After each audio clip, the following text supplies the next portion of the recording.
So thanks so much, everybody, for joining us for today's Edge webinar. Topic for today is evolving beyond OPMs, how institutions can take the lead on their digital education future. I'm Adam Scarzafava, AVP for Marketing and Communications here at Edge.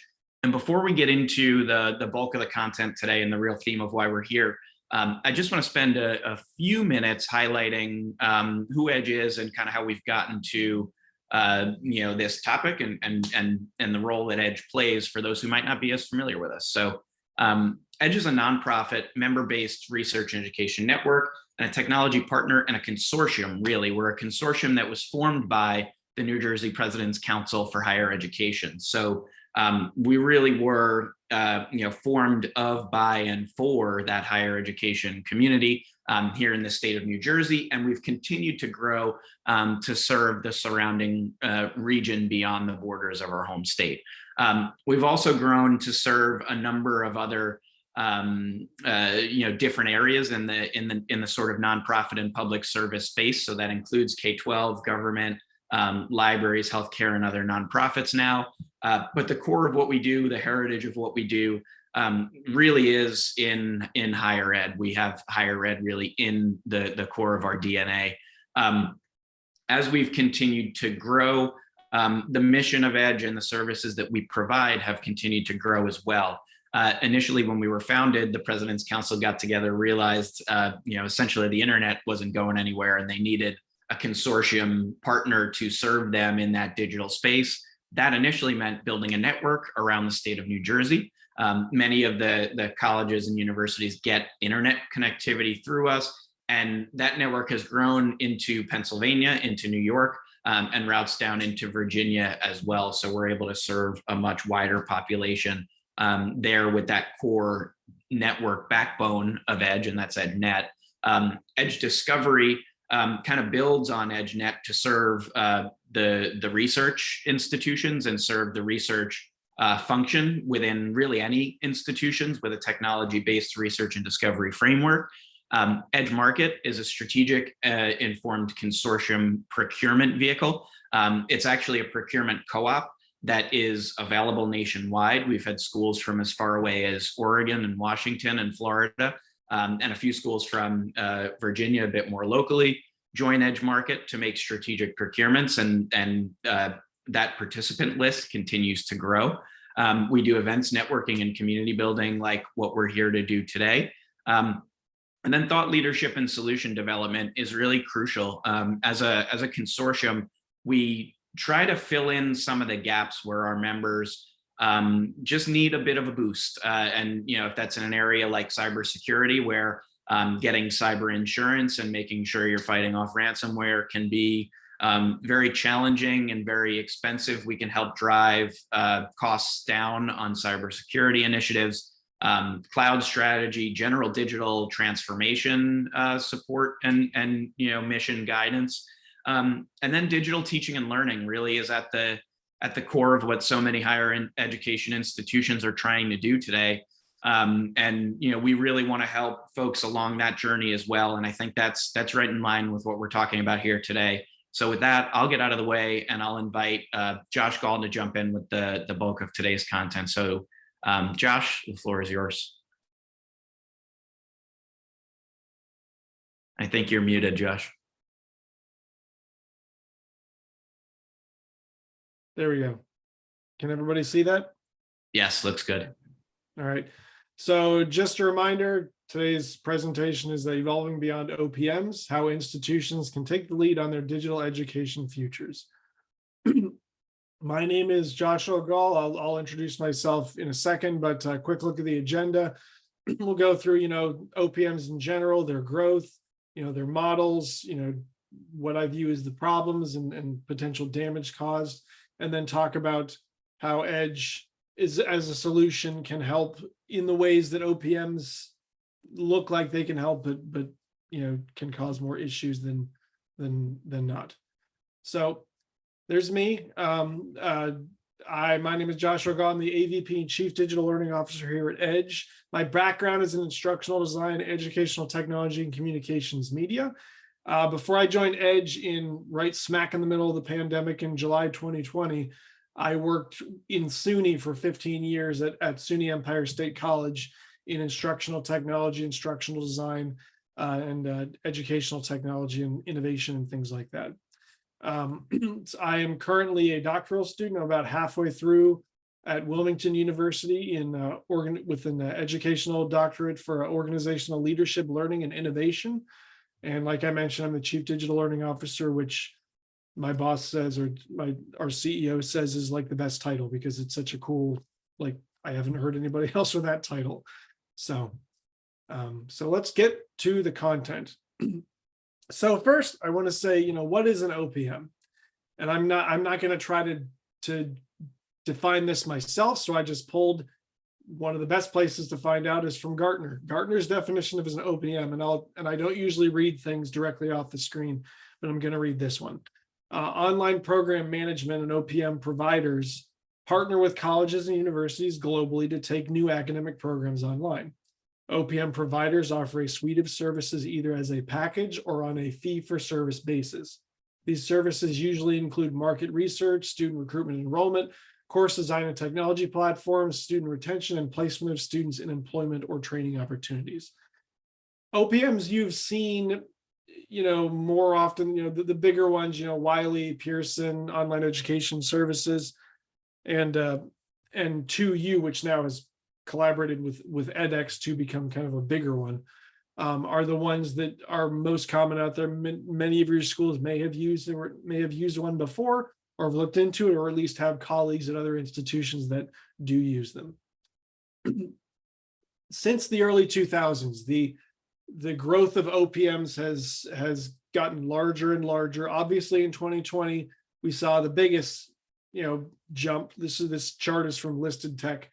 The biggest jump in use and agreements with OPM companies for obvious reasons. These schools needed to go online fast, and the schools that weren't already online and didn't already have an infrastructure to be online had to turn to companies like OPMs to get themselves online just to survive the pandemic, because we didn't know how long it was going to take. So that's an obvious growth right there. Even though the earliest OPMs were around the early 2000s, online schools usually started around the late 90s. So it fishtailed together a little bit. So one of the biggest things to look into the fine print of OPMs is the concept of revenue sharing. So just to give you a little bit of we'll do political science here. The US law bars colleges that receive federal financial aid from giving incentive-based compensation. And that includes commissions or bonuses to companies or employees that recruit and enroll students into their programs. So by that definition, how do OPMs work? How do OPMs exist? Well, the Ed Department considers tuition sharing to be incentive compensation. So that this seems like it's the end of the line for OPMs, but agency guidance released in 2011 allows OPMs that provide recruiting services to have such arrangements with colleges if they meet certain criteria. So this loophole has allowed OPMs to kind of take advantage of ways they can still function and help schools, especially the bigger schools that you see that use them. This exception helped make it possible for companies that work with colleges to create and deliver online programs to prosper, including organizations like Coursera or edX. According to Coursera, in SEC documents, Coursera says that it relies heavily on the exception to enter tuition share agreements with its partner colleges. So they need this loophole. Without this loophole, OPMs would have a hard time existing at the current way they're built. This type of contract varies, but under them, OPMs usually receive about 40 to 60% of tuition revenue in exchange for providing a host of educational and back-end services. They also provide the upfront capital needed to launch an online program. So what happens is these OPMs will kind of give you seed money and say, we'll build the program for you. We won't force you to pay you up front, almost like a student loan. But then down the road, when you start making money from all the enrollments in this program, we're going to take 60% of those dollars away from you as part of a revenue sharing agreement. So In the beginning stages, OPMs faced the uphill battle of providing online students with services on par with what they would receive on campus. Like I showed in that chart, OPMs began in the early 2000s, roughly around the time when people started to see online education as possibly viable, but it will never compare with in-person education. So online programming alone was already competing with and making sure that they were doing the same quality instruction as in-person instruction, but OPMs were facing that same problem. So there were huge risks for OPMs to consider. First was the financial, and schools were facing this too. Launching an online program is expensive, especially in the early 2000s, it was expensive.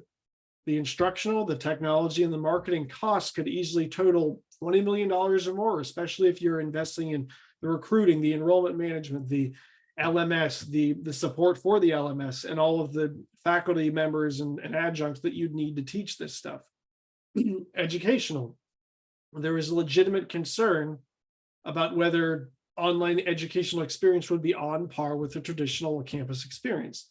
Learning design and implementation had to meet a high bar. Now, I would argue that that was still a problem until the pandemic, when suddenly students and faculty began to come to terms with, what, this could work. If we put the work in, this could be as good as, the in-person campus experience, but we have to make sure we invest our time and resources in it. The third is operational. An online program raised a host of operational questions and concerns. How do you manage it? How does it compare to the in-person classes? How are faculty that teach online, do they get paid the same amount that they get paid to teach in person? How does load look for faculty in terms of teaching online courses versus in-person courses? How does IT manage it versus in-person classroom digital technology? So there's operational concerns aplenty. And finally, reputational. Perhaps the greatest unease stemmed from the understandable concerns about risks to the university's reputation. In the early 2000s, people thought, would online education be perceived as second rate? Would key constituencies, alumni, foundations, hiring corporations see an entry into the online world as a symptom of institutional weakness? Given these unknowns, and these are not really as mysterious today, it's come a long way. It's been 20 years. OPMs developed a creative economic model. They would assume the financial risk in return for 60 to 80% early on of tuition revenue for 5 to 10 years. This pitch was appealing. The OPM only succeeded if the program succeeded. But OPMs have evolved. No longer the solution. OPMs are really a huge part of the problem, as a good many of the people on Capitol Hill will tell you, as they're coming for them in many cases. So there are 4 big problems that we need to come to terms with OPMs. The first is expense. The cost of technology and services to build and run great online programs have dropped, but OPMs still expect schools to part with a huge percentage of their tuition. High tuition is a critical problem in higher education, and OPMs make it worse. If you work with a traditional OPM, your students will pay $20,000 to $40,000 in loan repayments just to cover its profit. It's increasingly hard to justify imposing that burden on your students. Further, that cost locks you into a long-term competitive disadvantage. After all, schools that find ways to go online at lower costs will be able to invest more in great people and compelling programs and staff and faculty, and can reduce tuition. That will make marketing your expensive program harder. Your rankings could potentially drop given the role of value, academic quality relative to cost, for example, as a criterion. One part of that cost that's not immediately obvious is that typically an OPM's contract with the university allows it to continue sharing tuition revenue for several years, even after the relationship ends. So that poison tail, it's a great analogy, that poison tail makes it very hard to end a contract, since the years following termination will be extraordinarily hard. So they come in, they build this program for you, and even after they leave, you're running it and they're still taking money off the table. So number 2 is rigidity. Ideally, the investment a university makes in online programs will benefit its on-campus programs. It should help improve recruitment, program design, support, technology, and placement. But traditional OPMs operate in a silo. They don't take advantage of or augment the school's capabilities. So You bring in this OPM to build an online program, and none of the other faculty who have anything to do with the online program, none of the other departments who have anything to do with the online program see any of the headwind benefits for it. This isn't simply a waste of time and money. The duplication of efforts creates confusion for prospective and enrolled students. Moreover, the siloization, I'll call it, makes it hard for schools to offer students the chance to take any course or semester in either modality. That's why this flexible, like high flex models and things like that are catching on right now. They offer students flexibility in taking whatever type of modality they want. Instead of moving towards a more agile future, the OPM structure reinforces rigidity, putting off students that opt for a more agile institution. So the students that see institutions that allow them to ebb and flow between modalities see them as better than the ones who are using OPMs that are very strictly online. The third problem is risk. A traditional OPM invests its marketing dollars where it can make the greatest return. In other words, on the programs that are least selective and more expensive. If it discovers that it can steer a student elsewhere with less expense or more revenue, your enrollment will suffer. Given that online programs are increasingly core to institutional missions, working with an OPM means adding existential risk. A more subtle risk is when a traditional OPM represents schools in different parts of the country. It'll maximize profit by steering students in each region to their nearest client. While this might be presented as a virtue, you're best able to serve the students in your region, it's kind of like gerrymandering. It cuts the OPM's marketing costs while making it impossible for you to grow your school's reach geographically or demographically. And the more clients the OPM has, the smaller box it's going to try to put you in. So I'm in upstate New York. So if an OPM is working with the University of Buffalo and the University of Albany on separate ends of the state, they're going to cut the line somewhere between Syracuse and Rochester. They're going to recruit to nothing but Western students for Buffalo and Eastern students for Albany. So the University of Albany, they don't spend recruiting dollars to get students from Buffalo to the University of Albany. They just want them to stay in Buffalo because it's cheaper. They just have to pay for the advertising in Buffalo. Finally is cherry picking. Traditional OPMs make their money by taking more than half of tuition revenue. So by definition, they'll cherry pick only those programs with the highest growth potential. If you're trying to build out something original, something interesting that you don't see out there, there's no measurement for what kind of growth that program will have. OPM's not going to jump on that to help you, or they're going to jump on it with you, but gouge you for a much more expensive price because they don't see it as viable in the future, as well as a standard, bachelor's of English would be, for example. So those are all the problems. So what's the long-term damage an OPM can cause? First of which is these long-term restrictive contracts that are really difficult to terminate. Most OPM contracts are between 5 and 10 years with limited remediation options for institutions when enrollment objectives aren't met. So unless you write it into the contract that there's a very specific key performance indicator, this many faculty, this many students have to be recruited over X amount of time, you're never going to be able to get out of that contract. And the OPM is never going to take the blame for the lack of enrollment in your institution. And you'll still have to pay those tuition dollars. So if you wanted 1,000 students for this program and they only pull in 500, they're still taking 50% of that 500 students for tuition. It's just not as high as 1,000 students. Number two is a complete lack of transparency around performance. If you've ever been to an OPM's website, they don't tell you how they do anything. Due to the nature of revenue sharing contracts, they have no incentive to share their strategies and data, especially in marketing and admissions. Schools may not know what tactics are driving performance. You have no idea what they're doing. This prevents the school from learning the operational and analytical nuances of operating at scale and understanding why certain decisions are made. So when they walk away and they've brought in some students for you, you have no idea how they did it. And they don't share that information with you unless you pay a premium price. Third is conflicting objectives. OPMs typically focus their efforts on the specific programmatic offerings, which may, with the highest profit margin and are highly selective in what they are willing to support. And that doesn't always align with your institution's mission and needs. OPMs also may not align with the school's culture. That's a big one, culture. For example, some OPMs tactics taken on behalf of an institution may be seen as aggressive or not in line with the school's ethos. In addition, some tactics OPMs use are in direct competition with tactics the institution is already employing to recruit students for non-OPM supported programs. You already have a staff of recruiters. You already have a staff of enrollment management folks.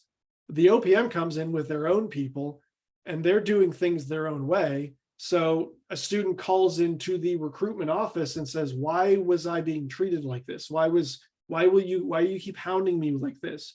Not knowing that the OPM is the one doing it on behalf of the institution. So there's that siloed effect again, and not matching up with the culture of the institution as a whole. Fourth is there's no development of internal online infrastructure. This is the black box. OPMs operate in a very closed black box manner. You don't know what's in there. You don't know what's in there. And when the plane goes down, you'll be able to open the box, but it doesn't matter at that point. Strategies are not shared with the school, and technology benefits are only realized by the OPM. So when this relationship ends, schools are left without the capabilities, expertise, and recruiting pipeline, as well as the data, insights, or knowledge of what worked and what it took to launch their online programs and grow their enrollments. So again, you have no idea what they did, and they didn't share that information with you. They might share it on the surface, like as part of the strategic plan they're bringing to the table, but they're not going to lay out all the way they do their business, because that's bad for their business, because they're for profit and they need to sell this to other organizations. A lack of control around decisions and strategies. This kind of ties into the last one. In a revenue shared agreement with an OPM, the company often has ultimate decision-making authority on non-academic processes. This can cause friction with faculty and leave schools with no way to intervene. If an OPM comes in and says, this is the way we've proven it's worked in other institutions, we're going to do it. I don't care what you think. I've worked with faculty for almost 20 years now, and I know I'm not going to come into a room and say, look, you're doing everything wrong. That's not how it works. Faculty are teaching for a reason. They're trying to affect students and engage with students. They don't want to have to be told, well, we're changing everything up because the OPM says so, and there's nothing we can do about it. So a lack of the influence you have on the OPM and them coming down on you the way that they want to causes conflict and friction in the house. And finally, there's less revenue generation over the long term. While OPMs help schools see revenue right away as enrollments grow in many cases, revenue share agreements eat away at your revenue over time. OPMs often collect, like I've said multiple times, more than 50% of revenue over the course of several years. So, you created this program, enrollment starts to slow down. The OPM is still taking 50% of that revenue, even if it's less students enrolling in the program. So you can never, it's that poison tail thing again. So setting up and running a program management system in-house without third-party support can be an appealing prospect on the surface. Along with the fact that nobody knows your school, your business better than you, there are obvious benefits of saving money and retaining full control of what you're doing. But that in a lot of cases may not be feasible. Not every school has the resources, whether it's human resources, time resources, financial resources, to organically create and maintain online programs. But this is why OPMs can prey on schools. They show themselves as a last resort in a changing higher education environment that demanded swift change. So OPMs saw that schools didn't have the capability to grow and scale up online programs. So they came in and they said, well, we can do it. We can do it for you for pennies on the dollar. And then the revenue sharing agreements then ended up being a bigger financial hit to those schools than they were prepared for. Unless you have a fleet of faculty and staff and instructional designers and technologists and enrollment management recruiters and things like that, who are all working together for a common goal with no delineation and no other responsibilities on your plate where you can dedicate all your time to this isn't really possible. This is why external help can be viewed as a huge benefit. That's why OPMs have had such success. And with external support, you can reduce costs. Working with a partner means gaining access to a fully scalable system wherein you only pay for the services, features, and functionalities you need. Working with a third party or an organization that can help you do this type of stuff, instead of bringing on more staff and more faculty who are paid, are doing other things also, can reduce your costs. Training your staff and your faculty, all the training and coaching your staff members need to get the best out of the skill sets the partner brings to the table will be available for you. OPMs tend to offer training programs and things like that to help use their LMS or but it comes as part of a much larger package of services that you need, instead of, kind of customizing down. And finally, boosting recruitment. Your institution is almost guaranteed to benefit from a significantly more efficient recruitment drive than would otherwise be possible with an external partner, boosting enrollments and ensuring the right candidates are targeted. All these services are offered by OPMs, but more often than not, when the program and courses fit into their LMS within their production cycle to fill their pockets with a large percentage of the tuition dollars you're going to generate, is that really your curriculum? Is that really your program? Is that really your academic interest? Is that your, your intellectual property? Is that setting you up for future success? In OPM's case, you're not a partner, you're a client. You're somebody that they're hiring, that you're hiring them, and they're just looking for a kickback.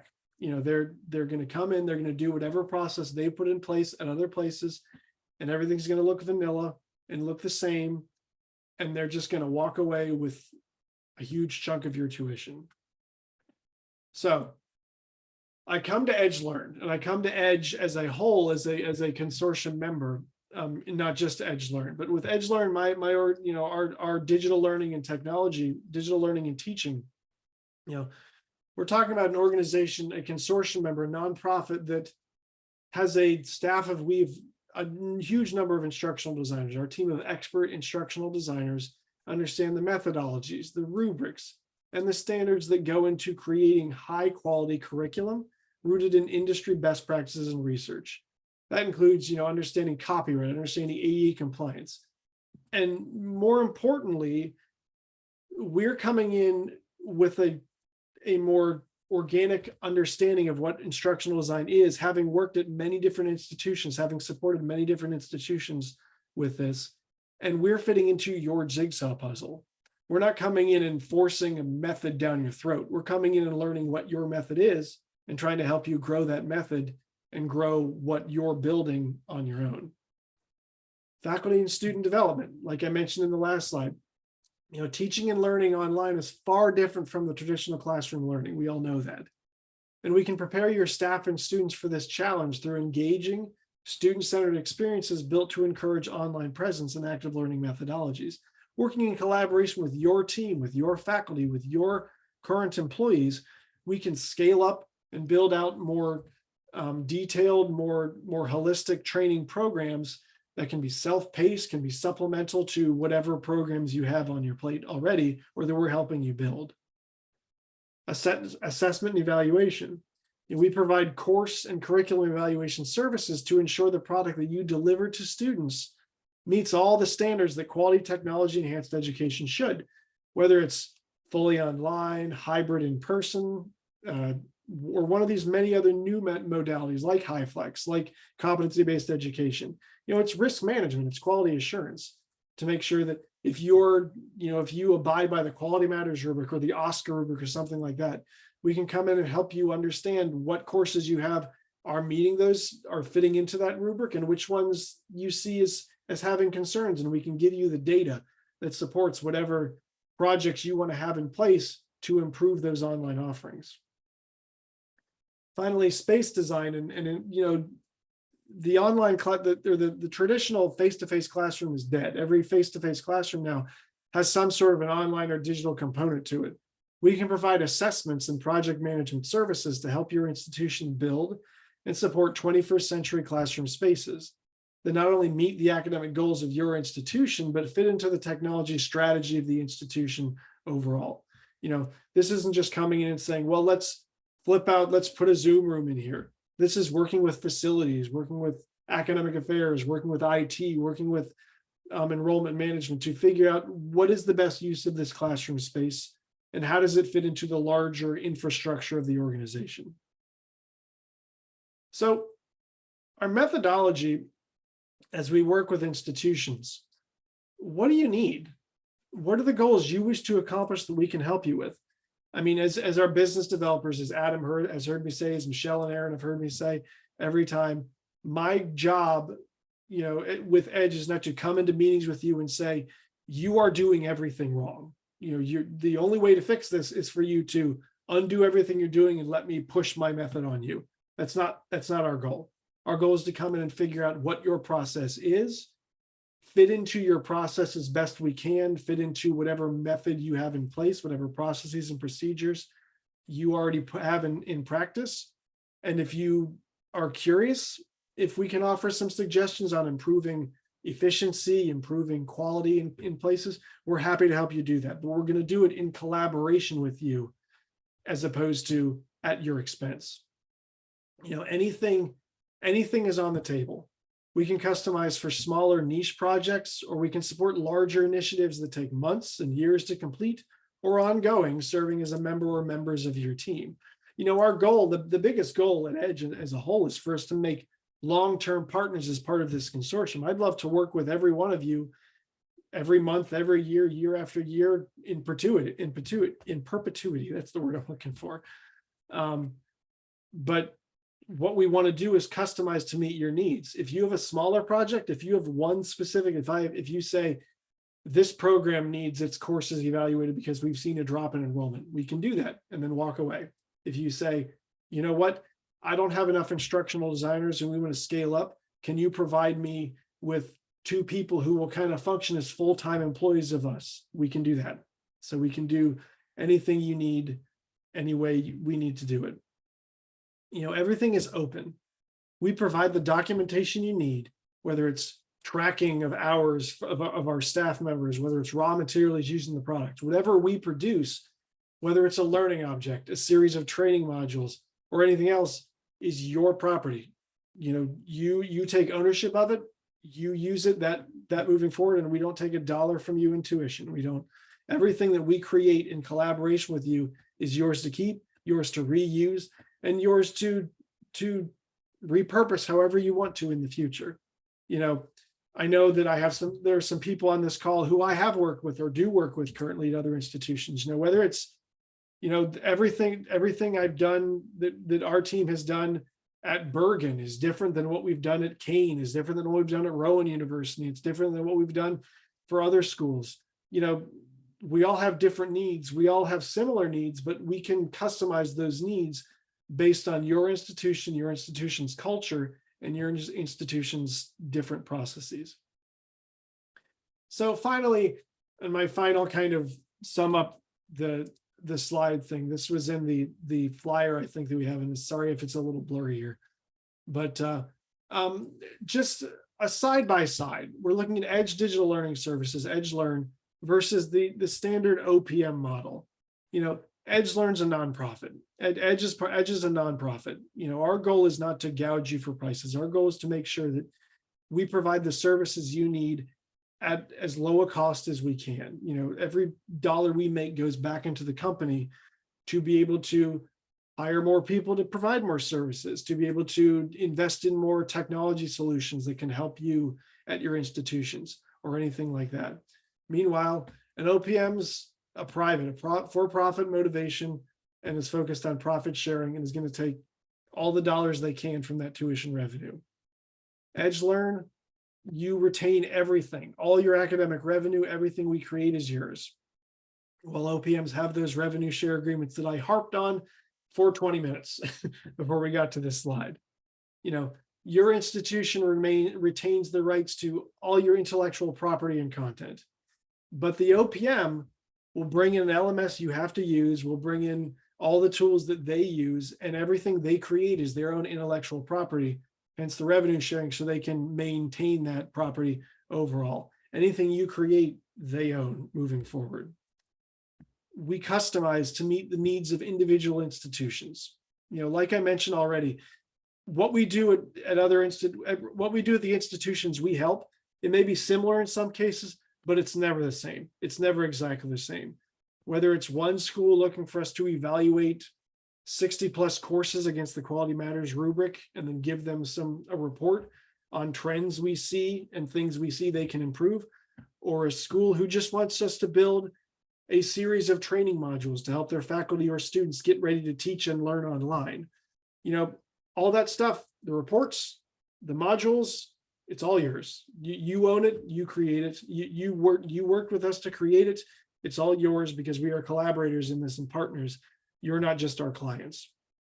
While OPMs have cookie cutter education content, you go to all these programs look exactly the same. That if it's one of these OPMs, if it's Pearson building out these online learning programs, all of them look relatively the same and all of them pretty much reuse the same content.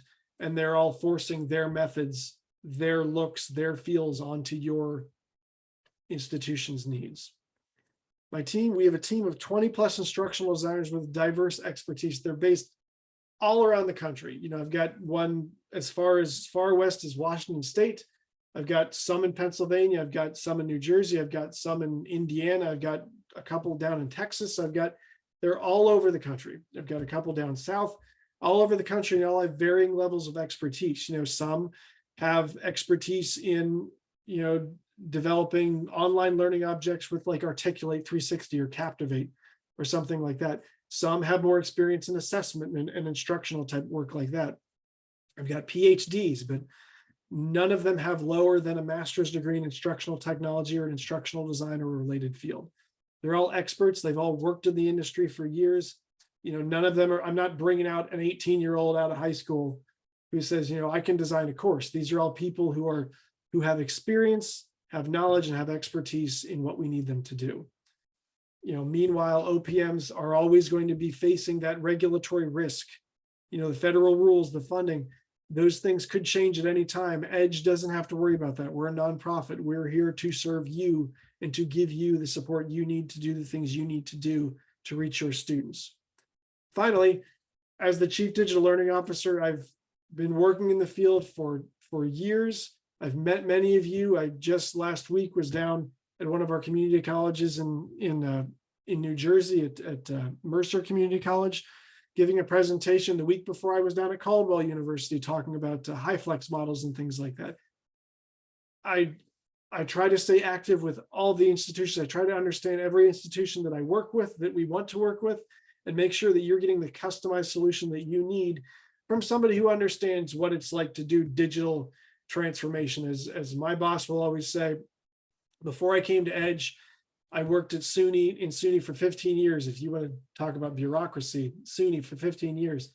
I was one of the early architects of the SUNY online movement that they built. In fact, it went online pretty much right after I left SUNY Empire. And for years before that, I was building and supporting online education through Empire State College, who was one of the pioneers of online education. I led in various roles 3 different LMS conversions. I've led digital transformation conversions, the implementation of ERPs, CRMs, anything. So I come to you, I'm not just some guy off the street. I have come to you with expertise, and I come to you as somebody who has spent years working with varying levels of people with expertise and understanding of online education, and seen lots of success and made lots of partners and collaborators that way.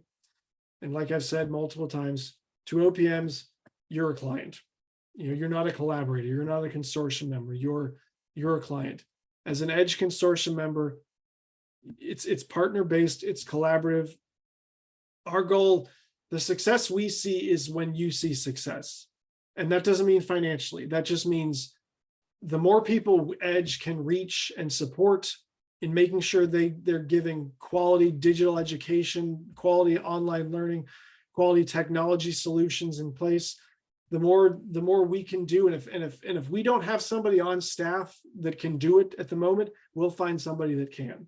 And we'll make sure that you're getting that person and that skill, that expertise at a nonprofit rate and make sure that whatever we do in collaboration with you doesn't leave you financially destitute, and prepares you to maintain whatever work we did in the future so that you can keep scaling, keep reaching those students, and keep creating the next generation of professionals that graduate from your institutions who are prepared to not only become 21st century employees and staff members and leaders, but understand the importance of collaboration and consortium and partnerships, as opposed to just trying to make money and trying to build out something that's one size fits all, understanding that every culture is different, every culture needs to be respected.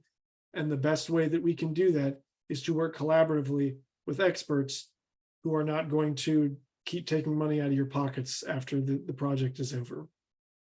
So I talked a lot, I talked fast, and I know that I gave you a lot of data in that presentation. And but Adam, I'll see as any questions come through, but I'm happy to answer any questions that anybody has.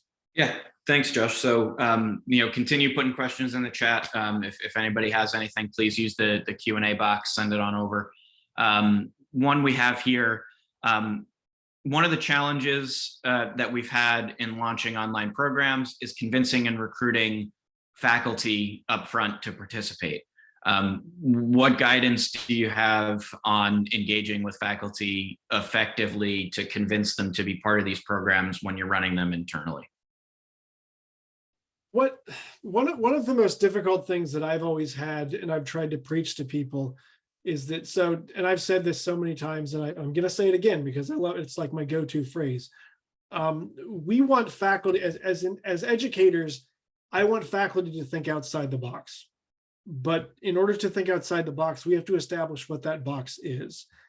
And what's important is for online program that you build internally and within partnerships to make very clear, these are the things we're doing. These are the things we're doing to make it easier on you as a faculty member, so that all you have to worry about is teaching. All you have to worry about is engaging with your students. No student graduated from college and said, my favorite faculty member was that person because he really knew his content.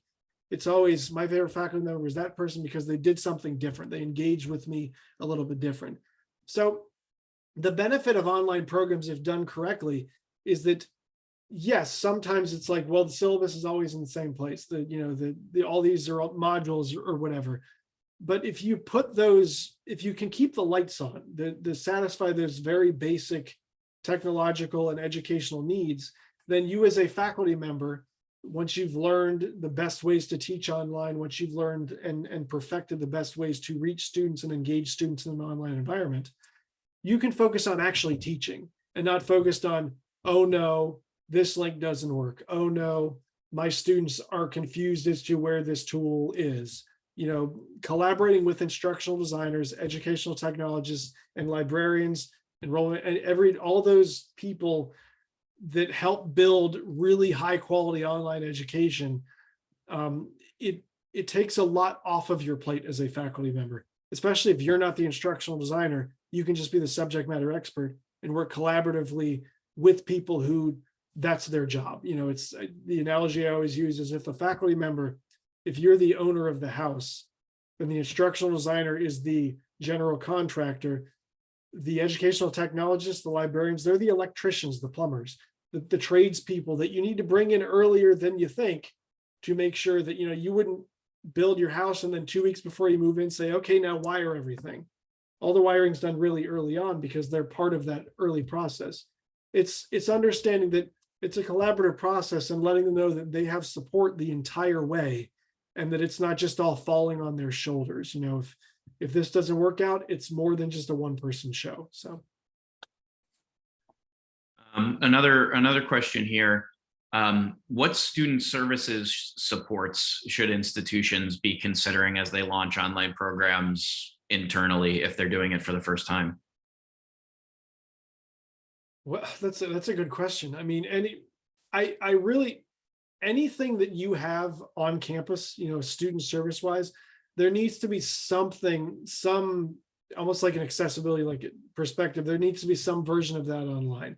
whether it's taking your current student services and reworking it so it's digitally enhanced the same way we do classes, or whether it's finding ways to supplement them with third-party tools or third-party services like writing centers or math tutors or something like that. Investing in people and resources that you see can give online students as close to the same experience and give them access to the same services that your on-campus students do. One of the biggest things, and it's in all the rubrics that you see for online classes, is so often online courses tend to forget that students need to know where student services are, student services, academic services, the library, things like that. Something as simple as providing a series of links to where they can find their student services goes a long way to help these online students. But if you have a fully brick and mortar student services operation, you need to find ways to take advantage of tools you have in place, whether it's a CRM system, an ERP system, or an LMS, or a library or help desk system, a ticketing system. Find ways to offer a version of student services that's online, but doesn't deteriorate what you already have on campus.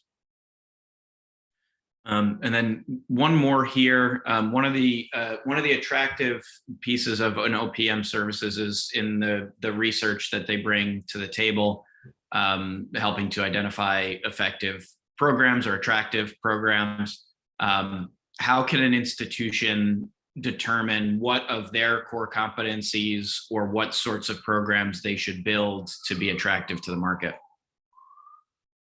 I mean, I think the nice thing is that in addition to Edge, my division, EdgeLearn, we also have a number of other industry partners who are part of the consortium that we can bring in to do certain services that you would normally see with an OPM, whether it's recruitment, whether it's enrollment services or that type of research. We have partners we bring in to give lower cost. You're getting high-end quality results, but paying a consortium member fee, as opposed to if you went out to market and hired an OPM. We've got partners in place within Edge Market. I mean, I'm sure, Adam, we can kind of share that list of partners we have on staff that you're going to get discounted prices from, and will work in collaboration with us as opposed to in competition with us and with you to do that research that you need to build the programs that make the most sense for your institution.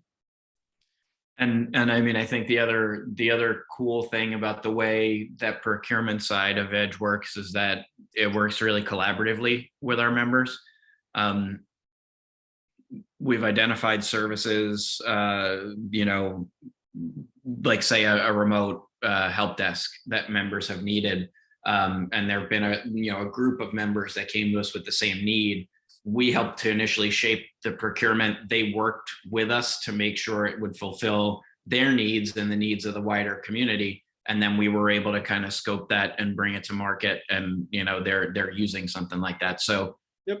We work really collaboratively too. So if there's a need that someone has, and, maybe it's slow to work through the procurement process at the institution, or for whatever reason, it's they're not able to go get it themselves.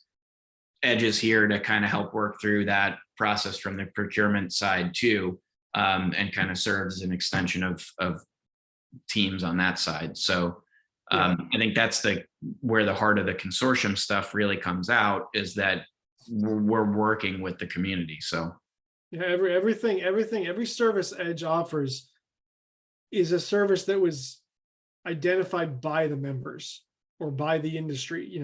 We spun up ADA compliance scanning and reporting a few months ago because we saw that some of our consortium members had been approached by the Office of Civil Rights. So a bunch of schools wanted to be proactive about that. When I joined Edge, I don't even think we had the cybersecurity line of business, but that spun up. We brought on Dr. Dunkerley from down in Alabama. She gives a great TED talk if you want to find her. And she serves as a VC cell for us now. We keep building out these services that we see that institutions need, or consortium members need, because that's what we are. We're trying to solve problems in collaboration with you. Yeah. That's all the questions that we had in here at this point.